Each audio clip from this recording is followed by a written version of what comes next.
My name's Roger Highfield. I'm the Science Director of the Science Museum Group. It's actually a group of 5 museums, including the well-known Science Museum in London. It's fantastic to be back at the festival, and we're going to go behind the scenes of our brand new Hawking building. Now, we should run a video now which actually shows it being put together. It's a massive building, and it's based at our Science, run the video. It's based at our Science and Innovation Park, which is just a 10-minute drive south of here, and it's a home of 300,000 items. You've got a towering tram car, you've got an X-ray telescope and more. We've got the posh name for it, the National Collections Centre. But you can imagine this particular building is 90 metres by 30 metres, so that's as big as 600 double-decker buses. And Matt Moore, who runs the facility, actually calls it God's shed, rather jokingly, and I know what he means. Now, to look at this amazing repository, and there you can see just how big it is from this amazing video, I'm going to link over now to 2 colleagues. First of all, we've got Dallas Campbell, TV presenter, podcaster, actor, and much more. And then my colleague Jessica Bradford, who's the Science Museum's head of collections and principal curator. I hope you can both hear me, and I hope the link through modern technology, the massive distance of 3 miles. Yes, it's working. Hello, Dallas. Hello, Jessica. Hi. Hi, Roger. Hi, Roger. Both. And Jessica, I hope your arm holds up okay. She's got to keep her arm like this for the whole event. I can't believe I've never been here before and seen some of this stuff. You're right, it is God's shed. We've had it confirmed. Yeah. It's actually true. And I was just doing a bit of, just when you said that, Roger, you said there's 300,000 objects here. And I just did a bit of mental calculation. If I were to spend 10 minutes per object, that's about fair enough. You know, 10 minutes you need at least to get a sense of the object. Yep.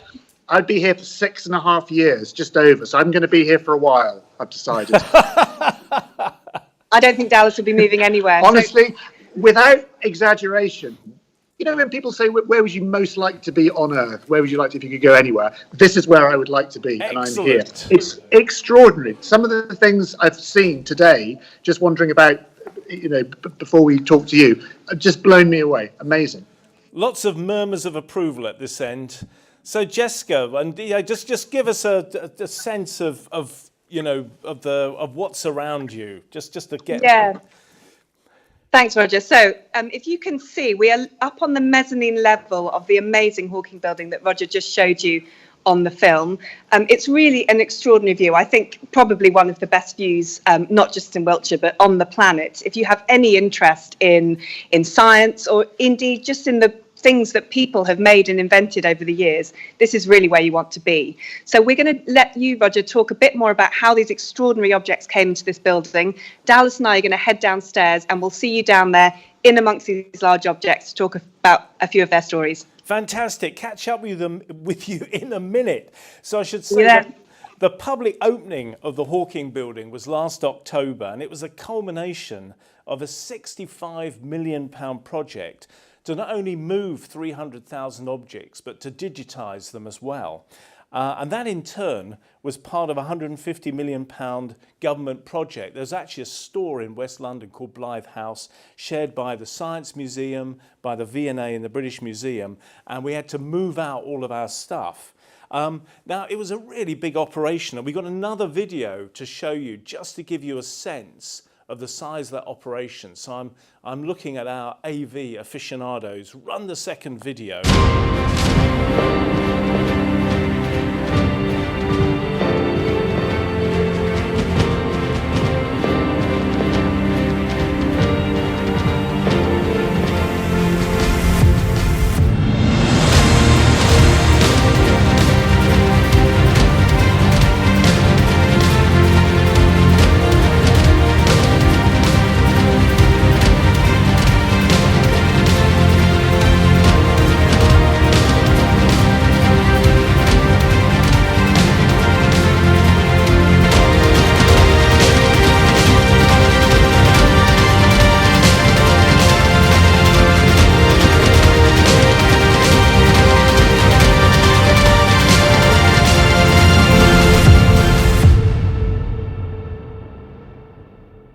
glimpse of that huge operation to move and digitize everything. And you saw mention in that video that you can now visit. And if you go online, you can find out how to do that. There'll be select days from Friday the 7th of March. The tour takes about 1.5 hours, up to 15 people. There are about 4 tours a day. And there are also going to be tours for school groups as well. Key Stage 2, 7 to 11-year-olds, but you will find all of that online if you actually want to go and have a look. And now I hope through the power of mobile phone technology, we're going to go back to Dallas and Jessica, and over to you both for a quick tour of some of the cool things around you. How do we do a quick tour, Jessica? Because this is honestly everything I look at, we must stop and look at this object. If you've ever seen the very first Indiana Jones film, where at the very end, when it opens up into this great cavernous warehouse of stuff, this is what it feels like. We are surrounded by this. Every object is beautiful and has a story attached to it. So where do we start, Jessica? Well, let's just let everyone know what's behind us. So you can see row upon row here of bikes and motorbikes. So we have an extraordinary road transport collection here at the Science Museum Group, and they are comprehensive. So if you're interested in bikes and motorbikes, this is the place to come. But we're now walking onto what we call the large object grid. So we might look like we've shrunk, but actually we're just in amongst some of the largest objects that we have here in the collection. It's the sort of juxtaposition with penny farthing bicycle and sort of nuclear missile. That's right. This is blue steel. We're also about to encounter one of my favourite objects here on the grid. It's the SpaceX telescope. And I think the reason I love it is because I get to say to people that this is one of just a handful of objects in this extraordinary building that's actually been into space. It's an extraordinary thing. And I know you've got a lot of telescopes. And telescopes, well, the story of the telescope is the story of how we understand the cosmos. But something like this would have flown up on the space shuttle. Yeah, on Challenger, 1985. Challenger, so it would have been in the big cargo bay. Exactly. And it was up there for 10 days, and they brought it back, something we can't really do anymore. So the fact you've got something this size that's been into space and done all that extraordinary science, it's pretty amazing. So the telescope is that frame there we can see. Okay, that's a clear shot, right. So quite an amazing example of something that might not look particularly extraordinary at first glance, but it's when you start to uncover that story that you realise what treasures we have here. And as Dallas says, part of the mission of Challenger was to learn more about our universe and understand deep space. So taking those X-ray images was so critical. Yeah. So we're just walking through now. We've got carriages. We've got one of the, I think, more charismatic vehicles here on the grid, which is the bright blue television detector van. I don't know if anyone in the audience remembers these. Yes, if you haven't paid your license fee, you'll get a knock on the door. I always thought it was a bit of an urban myth, the television detector van. Well, that's an interesting point. So I think the jury is out, but there are plenty of people who say that it was designed as a deterrent. So that very large microwave aerial on top, the idea being that it could detect whether you had a television and therefore whether you were paying your license, but actually people said it was just fake technology and it wasn't really doing anything. But if you saw one in your street, you would start to feel nervous. What's amazing, actually, Jessica, is being here. You're suddenly reminded of just how important the material culture of things that we've made are in terms of the story of us, in terms of the story of not just here in Britain, but across the world, how we do science, how we do technology. Absolutely. From TV detective vans to Cyberman. Yeah, we can't resist saying a quick hello to our Dalek and our Cyberman, two of the more popular objects on our grid. And actually newly arrived Maria from the film Metropolis. So she was a star of our science fiction exhibition and has now come to take up a new home in the Science Museum's Collection Centre. So here we are in front of our fantastic snowcat. So just to give you a sense of the epic scale of this object. So as you can imagine, if you can read the side of this object, so it's the Trans-Antarctic Exhibition. So we're going back to 1955, and this was the first road vehicle to cross Antarctica. And you can probably get a sense from seeing it just how powerful this object is. So it's called Snowcat, snow after the terrain it was covering, and cat after caterpillar. So these incredibly powerful, essentially limbs, these four wheels that could move independently. So the vehicle could essentially climb in and out of snow-covered crevasses. An epic mission, terrifying, thrilling. The whole story of Antarctica is thrilling. The whole history from, well, going back to Shackleton and Scott, obviously. But actually, the 1950s, there was a great push into Antarctica. People finding new ways to explore, because obviously dogs and horses, but this is the new, using technology, a mechanized way of really opening up that continent. It looks so kind of Heath Robinson, doesn't it? It looks almost quite fragile. It looks like it's just sort of being bolted together and actually the vehicle was taken apart at the end of the mission, so we are fortunate that it was put back together and brought here to the Science Museum. They were actually designed to repair telephone cables, and for much more mundane sort of maintenance work. This one was from Oregon, where obviously there's lots of snow, but not quite anything as adventurous as crossing the Antarctic. Yes, that'll be next on my list after this today. We're going to cross the Antarctic. Now, Dallas, I have to show you an object that I know is going to appeal. Oh, I've been wanting. Oh, this. Okay, buckle in, everyone. This is going to be a long one. So I love this. So okay, now this is the first. There is something about spacesuits that I just find intrinsically interesting. And again, it's the story. When we talk about technology and we talk about engineering, all engineering really is the quest for a solution. And when we went to the moon in the 1960s and the 1970s, one bit of technology that's always fascinated me is the things that we wear that protect us. And the Apollo spacesuit is one of these things. So this is a replica of the A7L lunar excursion suit made by a company, actually made by Playtex, who most famously made women's structured underwear. But they were the company who put all this together. This one actually, you might think, oh, it's Neil Armstrong or Buzz Aldrin. It's actually Gene Cernan, who was the last man to walk on the moon, Apollo 17. And it's interesting because this is actually the A7LB. And it's interesting because you might notice these red stripes that are on the helmet and on the arms. And those later missions, what they realized was when you had two astronauts walking on the moon, back home, they couldn't work out who was who. So somebody had the bright idea of like, well, why don't we just paint reds on one of the suits and then we'll know it's the commander. So I automatically know that this is one of the commander suits. And we've got the patch here, Gene Cernan. I have to say, it's a beautiful replica as well. It's really, really well made. It's very hard to make these replicas because getting that sense of the weight, the heft of the suit is very hard. So whoever's done this, 10 out of 10. Wonderful. And just behind that fantastic suit, we have another one of my favourite objects on the grid. Just because I find, as you were saying, Dallas, the material culture of science and technology does make you think about, we're so far from the sterile environment of a laboratory or the sort of maybe people's conceptions of what science was like at school. Here you really get that sense of science is about exploration, curiosity, adventure, stretching human ambition and creativity.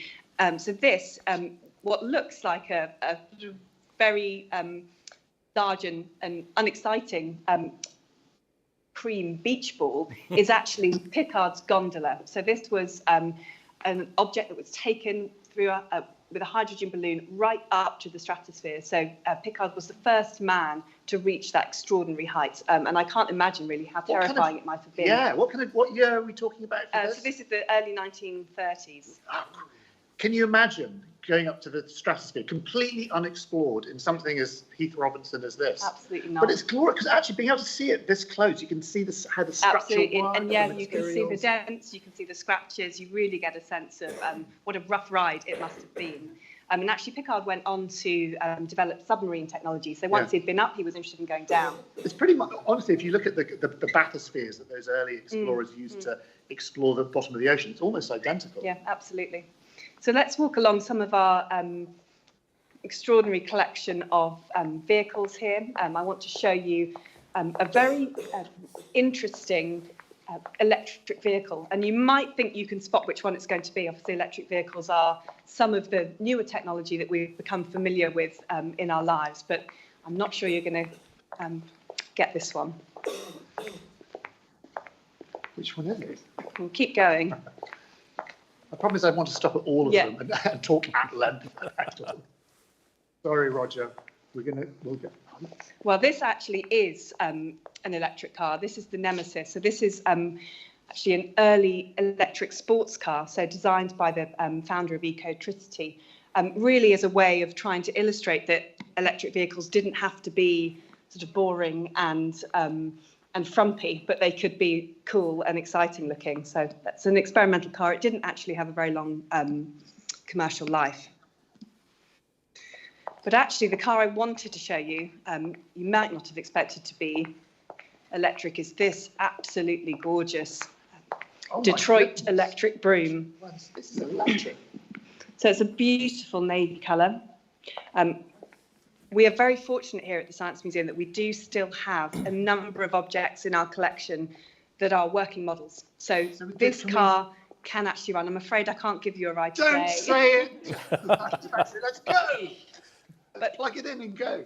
Thankfully, we do have a video that we've made recently of this vehicle, which shows it in action historically. And our brilliant curator talks a little bit more about why this car was designed, who drove it, and what's so interesting about it. So we're going to hand back to Roger. Roger's going to play that video, and while that's running, we're going to head over and have a look at some of the smaller objects in our collection. Fantastic.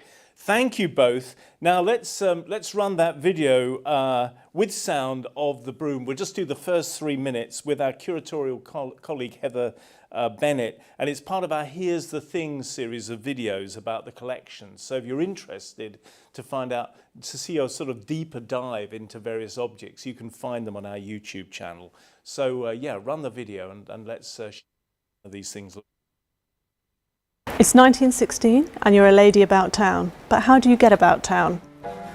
This is how.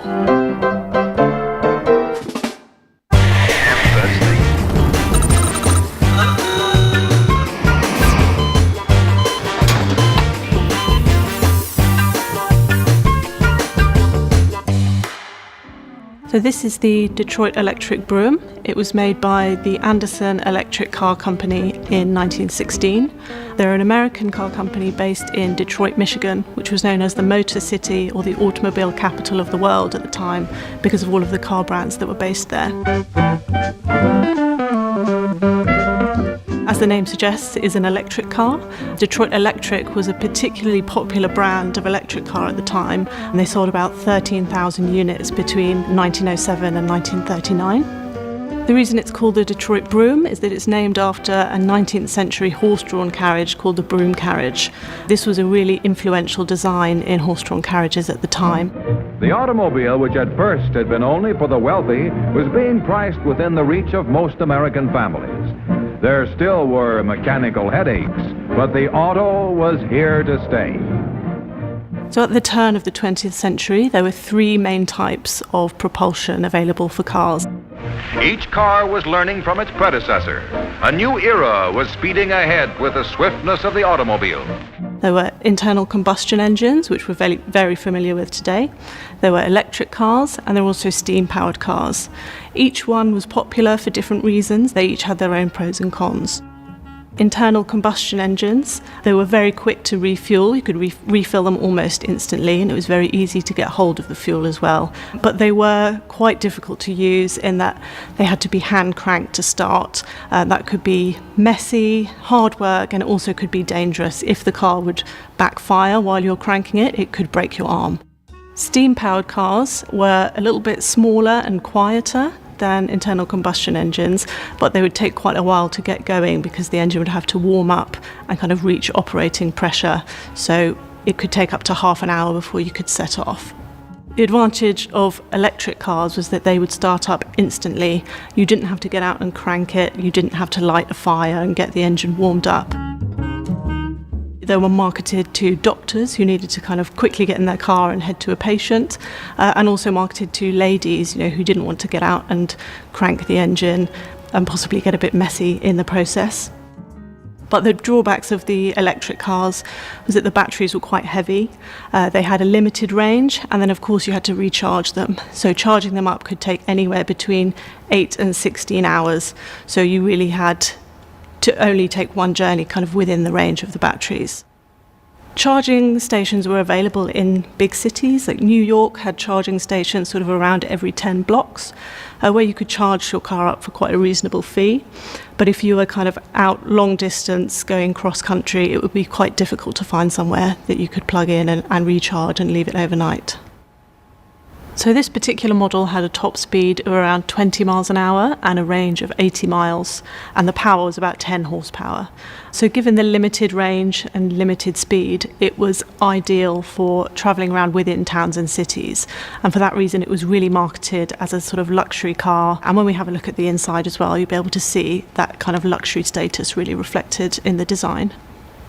At the time, this would have cost between $2,000 and $3,000 US, which is about the equivalent of $100,000 US today. So very much luxury market. Henry Ford's wife, Clara Ford, actually owned quite a few Detroit Electrics, including a broom like this one. This object is part of our working collection, so we can actually get in it and also drive it. So let's start by taking a closer look.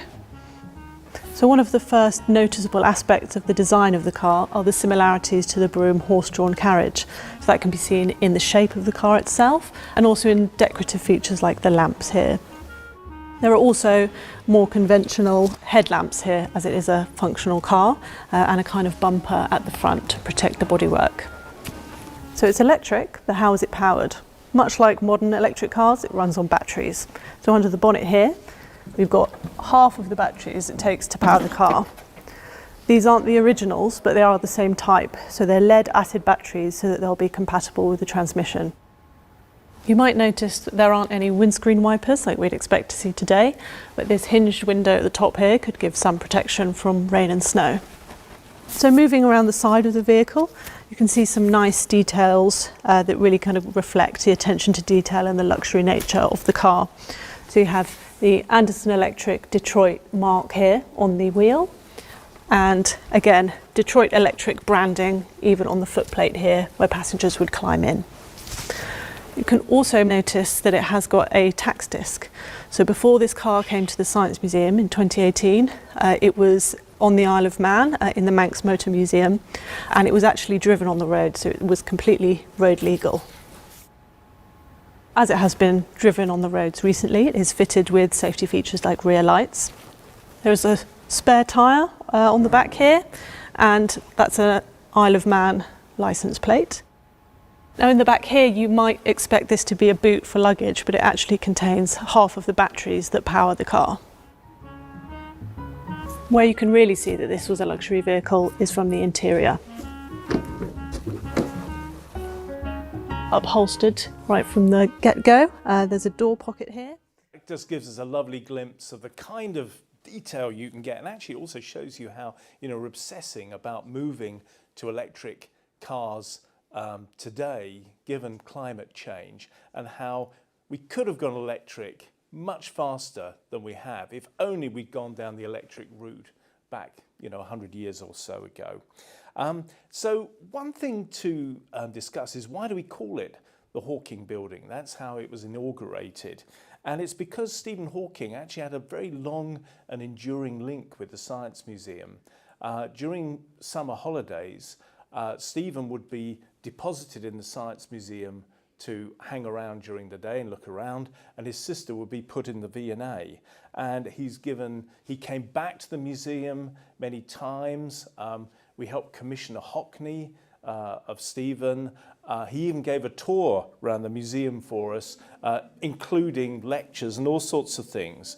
And in 2021, the contents of his office were donated and secured for the nation through the UK government's acceptance in lieu scheme. And so while Stephen's papers went to Cambridge University, the Science Museum took more than 1,000 objects, his voice synthesizer, his wheelchairs, many other things that could be studied and cared for in the Hawking Building. And in fact, I've even written a book about the contents of his office, a Dorling Kinnersley book, Stephen Hawking, Genius at Work, which I highly recommend you rush out and buy a copy. Now let's now go back, I hope, to Jessica and Dallas, just for a quick overview of some of the things from Stephen's office. Here they are. back just, again. Yeah, I'm just ordering your book.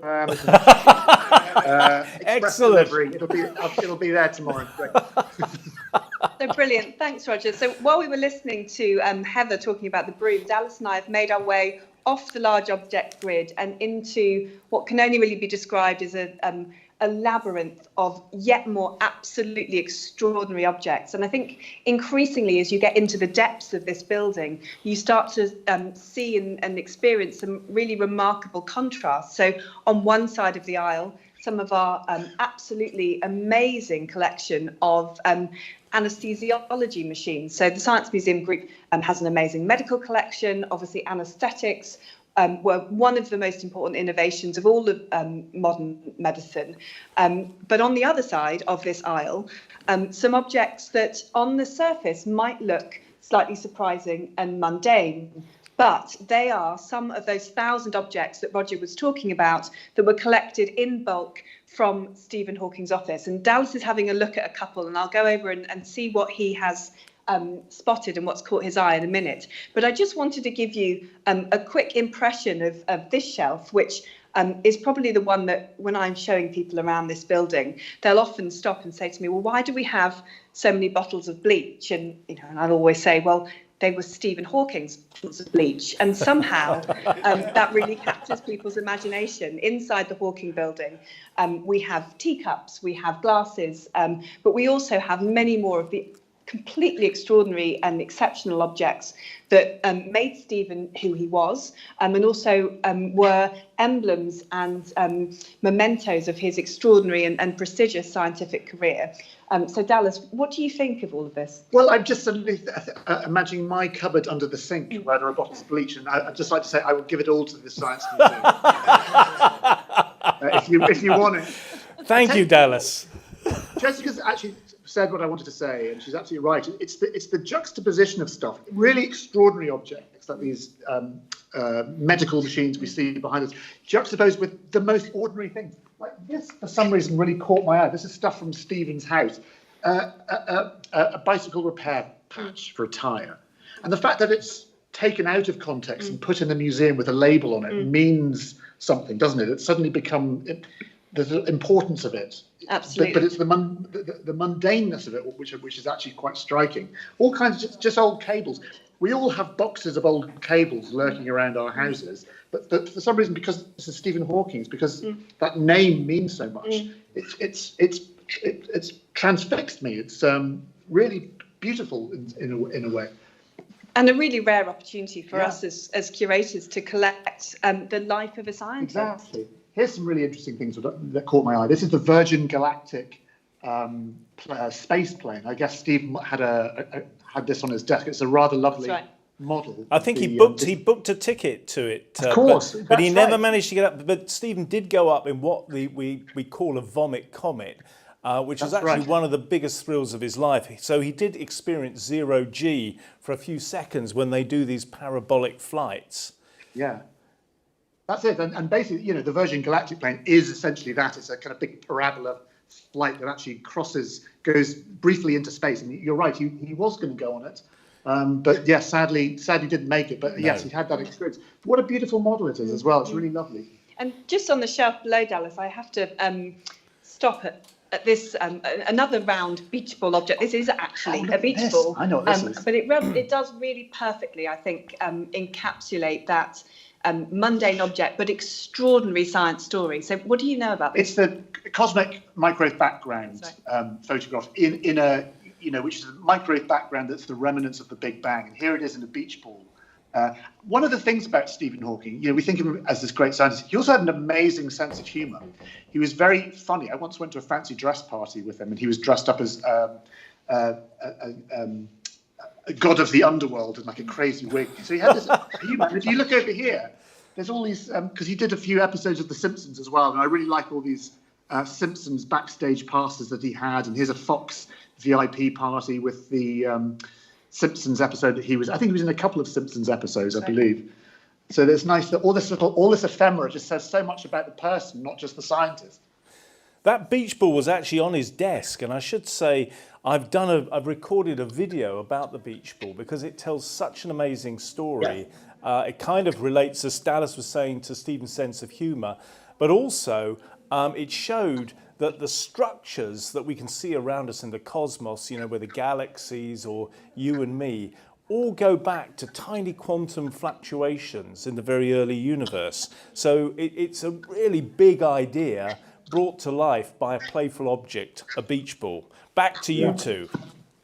So I'm going to indulge myself and just show you one of my favourite objects in this selection of extraordinary things. And the reason I love it so much, let me just see if I can show you the label here. So this is literally a black box. So you probably can't read that quite yet. It says SCM Astronomy, old enclosure, brackets not wild, labelled main voice. Main voice. So as you can imagine, as well as collecting the things from underneath Stephen Hawking's desk, the things on top of his desk, the things in his waste paper basket, we also collected some of the extraordinary technology that enabled him to live and to communicate and to have the extraordinary career he did. And I think one of the things we talk about a lot in science and technology, and particularly collecting the material culture of science and technology, is how difficult it is that so many things are literally black boxes that don't tell these powerful stories. And then you see an object like that labelled main voice, and there's a bit of a heart-stopping moment around what this kind of technology actually means for people, and the idea that I know this is a slightly corny curatorial thing to say, but in my world, every object in this building has a voice, and that is literally a voice on a shelf. Well, you're absolutely right, and it's why human beings, why we love to collect things, why objects are so important. Not just the sort of narrative of a story, but actually being able to see a physical thing, because we communicate with it. That's what humans do, and that's why being in this building is so extraordinary, because it's suddenly you've got 300,000 voices telling you all this amazing stuff about our culture. Yeah, absolutely. So I think, Roger, we are probably running over by a couple of minutes. So let's hear some questions. Dallas and I will keep wandering through to give you a bit of a sense of the building, and we'll be answering questions as they appear. So back over to you. Yeah, and I think we're on Slido, aren't we? Are there Slido questions? I'm just looking up. No questions on Slido. Hi, Roger. And I've got my colleague Jack Stanley in London. Gosh, it's so high tech, this performance. Jack, any questions there at all, or shall I go to the audience here? So we currently don't have any questions online. So yeah, if you want to go over to the audience, and then anybody who's watching the live stream, do get your questions in via the chat, via Slido, and we'll hopefully get them answered. So does anyone want to ask a question to me or Dallas or Jessica? We've got a question over here. We're just going to get our roving microphone. He's bounding down the stairs here. I was just going to ask, are there any more plans for there to be more open access for local people? Because we keep trying to get on the tours and not able to get on. Well, I mean, I say go on the website, because then you can find out that, I mean, the problem we've got is the Wroughton site is a former airbase. It's got a so-called cruciform runway, so it's 3 intersecting runways with hangars all around. And it's a really big site, and it's just very difficult to manage public visits because it's so spread out and there are so many bits to it. So because the Hawking building is such a lovely facility and brand new, and actually you can really see the objects properly lit and so on, that's why we've kind of focused it on that now. There are research visits, but I think, you know, in the medium term, I'd hope we can open more things up, but that's where we are at the moment. But you've just got to get online and book your slot, and we'd love to see you there. Let's have another question. One over here.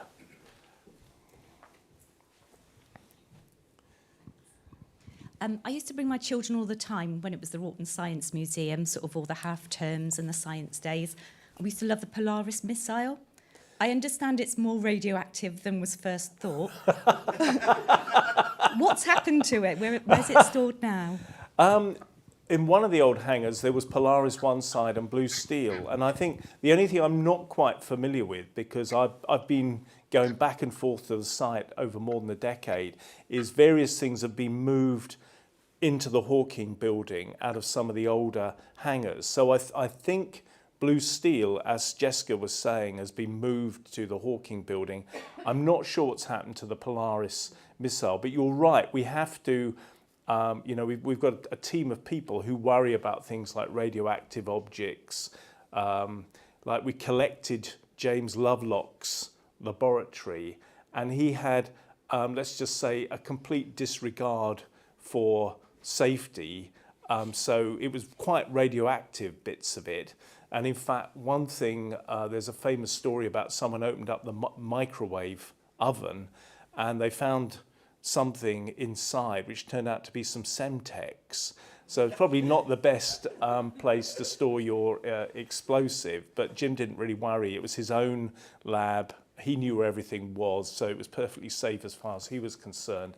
Asbestos is something that also turns up in old objects. So, but we have got a team of people who are obsessing about this and making sure the objects. So it's perfectly safe to visit the Hawking building. Okay, don't be alarmed. We've got another question, or just hang on for the microphone, and then one right at the back. I just wondered if James Lovelock, who you've been talking about, wrote about Gaia. Yes, that's right. That's James, him, is it? Yeah.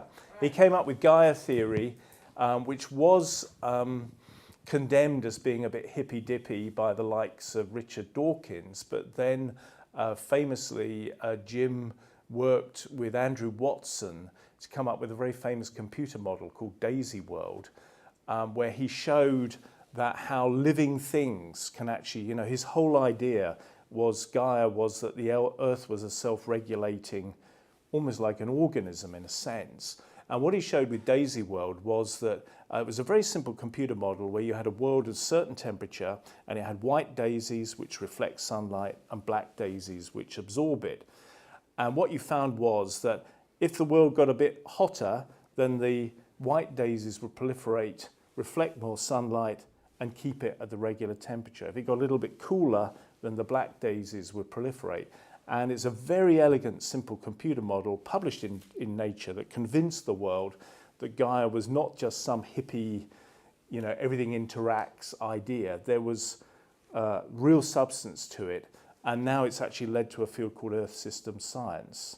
And in fact, we worry about feedback loops in the climate system. There are things called tipping points where you get positive feedback and the whole climate system could slip into a new state. And that's all come from Lovelock's thinking, so very powerful ideas.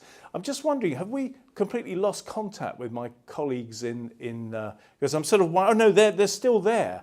So look, you must ask some questions for Dallas and Jessica as well. I don't want to hog, because they're the stars, not me. In fact, we've got a question right at the back, so let's. Here we are. My poor volunteer is now bounding up the stairs. Quite a steep staircase as well. There's right. a question from the audience from Slido, and it might actually be the colleagues who are in the building might be best placed to answer it. So, how do you actually take care of so many objects? Is there a cleaning and maintenance routine of some kind? Ooh. How does it look like? That's difficult. Definitely one for Jessica, I think. Basically, Yeah, Jessica, I I'm asking absolutely all the love that hard question. questions go to you, and I get all the easy ones. Okay. Oh, not at all. No, I love that question because, of course, fundamentally what we're here to do is care for these objects in perpetuity for posterity on behalf of the nation. So we take that responsibility really seriously. Just to give you a sense, the objects that you can see around us, we've come back onto the large object grid. We're just walking past this beautiful fire engine. You can see it's pretty shiny and very clean. So most of the objects that moved into this building had what we would call a sort of light touch conservation treatment as they came in. So they were cleaned, dusted, the interiors of the vehicles were cleaned to ensure that there weren't issues like mold present.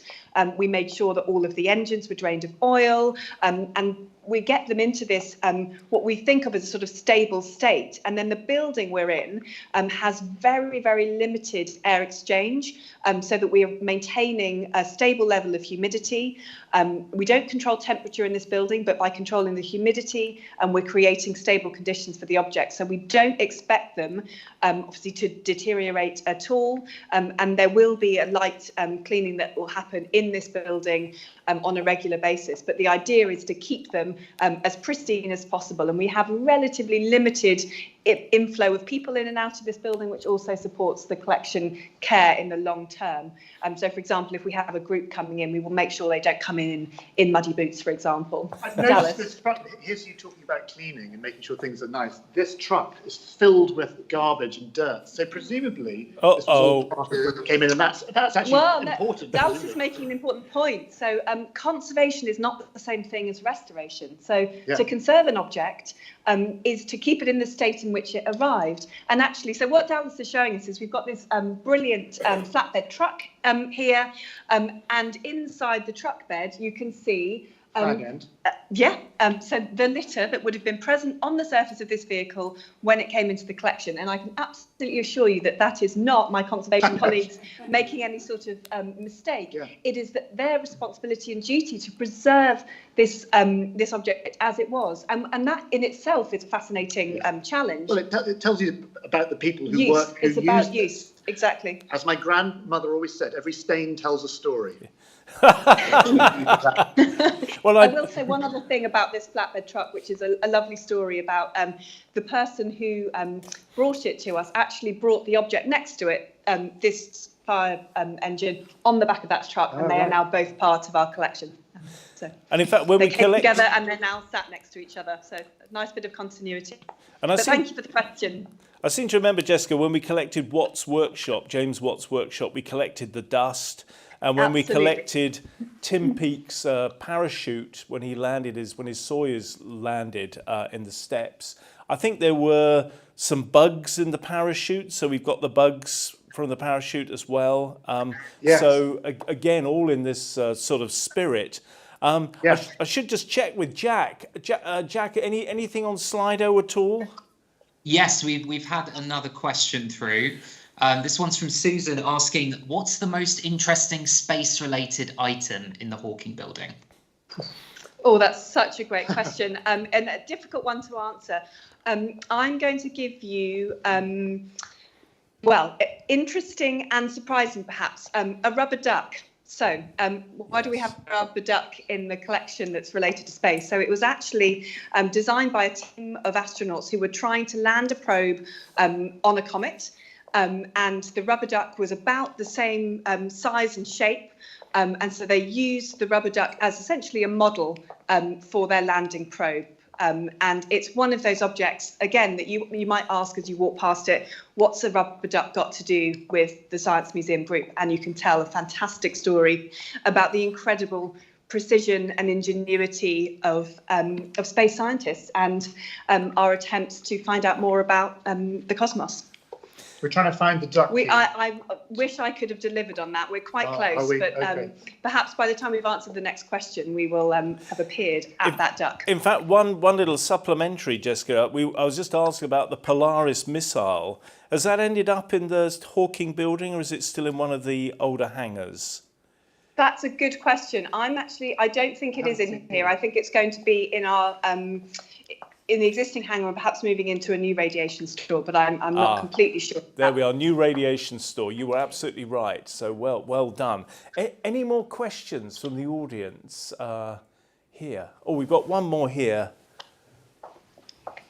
Gosh, our poor volunteer's got to bound all the way down the stairs again. I've been to a place actually where they put the microphone in a rubber ball and you just hurl it at people, which is quite a good way to do it. Go on, fire away. I understand that some of the items go to different places, and I wondered which were the most loaned out items or the most travelled that's a great... items. Did you hear that, Jessica? Which are the most loaned out items? So I love that question because actually fundamentally this building is about enabling access to the collection. And that doesn't just mean bringing people into the building, it means being able to send objects out. So not only to display in the Science Museum Group museums in York, Bradford, Manchester and London, but also, as you say, around the world. There will be a neat statistic on which is our most loaned out object, which I don't actually know the answer to. I do know that the hawking objects that we just talked about have already received a huge amount of attention and interest for loans. So, for example, the wheelchairs in that collection and also Stephen Hawking's blackboard, within a few weeks of it arriving at the Science Museum Group, it went on display in Belgium, for example. So I can see that collection, and with Stephen Hawking's enduring fame and interest being really popular. I'd be nervous about lending that out. I'd have bad dreams about lending it out and somebody taking a blackboard running through it by myself. Oh, I better give that a bit of a clean. Always that risk. In fact, Jessica, we should mention that, of course, we loan cool things out. We have 7 million things in our collections, most of it two-dimensional objects. But we've recently, in the Science Museum, you can see, I think, possibly the most amazing watch on the planet. Jessica, do you want to talk about the Le Breguet for 20 seconds? Yeah, thanks, Roger. So, as you say, probably the most famous watch on the planet and definitely the most beautiful. So that is the Breguet 160, also known as the Marie Antoinette. So the watch was designed for the Queen herself, although sadly she actually died before the watch was completed. And that might have been something to do with the fact that the watch was on a totally limitless budget. So the watchmaker really could go all out. It's made of gold and also precious metals and gems, and it is really honestly stunning. It's part of our Versailles exhibition, which looks at the scientific endeavour that happened within the palace, so definitely worth a look. Well, let's just see if there's one or two last questions. First of all, just Jack, anyone on Slido at all, Jack? Oh, not currently. Not currently. Okay, so we have one last question here from the auditorium. Fire away. So what's the least interesting collection? The least interesting? Oh my goodness me. I love that. It is a great question. It's funny because we all have areas that we're interested in. I mean, you studied medical history, so you've got a particularly penchant for that. But there's anything that bores you? So we have actually done a research project called Unloved Objects, and this was all about the idea that the history of the Science Museum collection reflects the history of people's passions and fascinations and enthusiasms, and so not everything is as gorgeous and glamorous as the Concorde nose cone that we've just appeared in front of. We also have in the collection row upon row of pestles and mortars from that from the medicine collection. So an incredibly mundane object used to create medicines throughout history, but they really are the kind of things that you own and have in your kitchen. We also have a locks and fastenings collection, so just lots and lots of keys. That's niche. It is niche, but I think it's partly seeing them all together. Yeah. They have a particular power, and also, as you've been saying, Dallas, they reflect the interest and passion and craftsmanship of a human being, of someone who thought to make that, who designed it carefully, and then cared enough to collect it. So 114,000 approximately objects in our collection were collected by Sir Henry Wellcome. And Wellcome was a pharmaceutical entrepreneur, but he was also absolutely obsessed with stuff. He was fascinated by people, by the life experience of humankind, and everything in between birth and death. So Wellcome's collection is a good example of where we might have multiple surgical scalpels or multiple examples of laboratory glassware or medicine bottles, and actually it's in their incredible volume and mass that you really get a sense of what we have made and done and created as human beings. Here's Henry Wellcome's fire extinguisher, one of the classic items here. And I should say, Jessica, I seem to remember we've got a magnificent collection of photographs of electricity pylons as well that aficionados get very excited about. In fact, we tweeted them with a slight tongue-in-cheek way. And in fact, they did very well on Twitter because they were so magnificently dull. But I think there, sadly, we're going to have to draw everything to an end. I just want to thank Rod Hebden and the Festival of Tomorrow team. I want to thank my colleague Jack Stanley for fielding questions. I want to thank you for your brilliant questions in the audience. And finally, let's just give a hand of applause to Jessica and Dallas for doing such a brilliant job. Thank you, guys. Brilliant. Great. You can now end the broadcast and have a pint of beer or something. Thanks, everyone. Bye. Bye. Thank you.